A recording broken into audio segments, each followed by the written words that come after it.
कायर साहब अस्सलाम वालेकुम।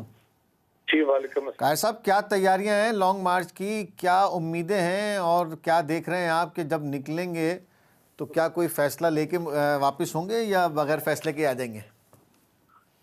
देखिए, तहरीकें ऐसी उम्मीद पे चलाई जाती हैं, इस यकीन के साथ चलाई जाती हैं कि वो अपनी मंजिल हासिल करेंगी। और हमने ये तहरीक शुरू की है कि इस हुकूमत का खात्मा करके पाकिस्तान के अवाम को इनसे जान छुड़ाई जाए। कि जो रोज पाकिस्तान पे महंगाई के, बेरोजगारी के, लाकानूनियत के, अब तो दहशतगर्दी भी शामिल हो गई, उसके बम फोड़ रहे हैं, इससे जान छुड़ाई जाए और पाकिस्तान को किसी सीधी डगर पे लाने के लिए नए इंतखाबात का इनेकाद कराया जाए। तो उसके लिए हम कोशिश कर रहे हैं और इंशाअल्लाह ताला हम कामयाब होंगे। 27 तारीख को दिन से मीनार कायद से ये जमहूरियत का काफिला रवां होगा।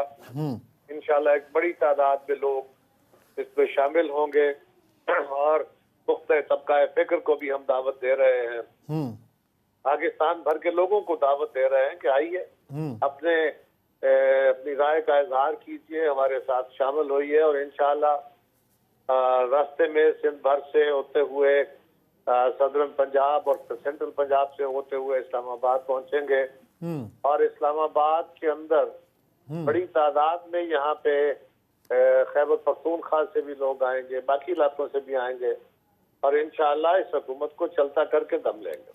आप ये Pakistan People's Party solo show करेगी या कोई और आपको या आपकी बातचीत कोई हुई है पाकिस्तान मुस्लिम लीग नून से या अपने इत्तेहादियों से कि वो ज्वाइन करें इसको?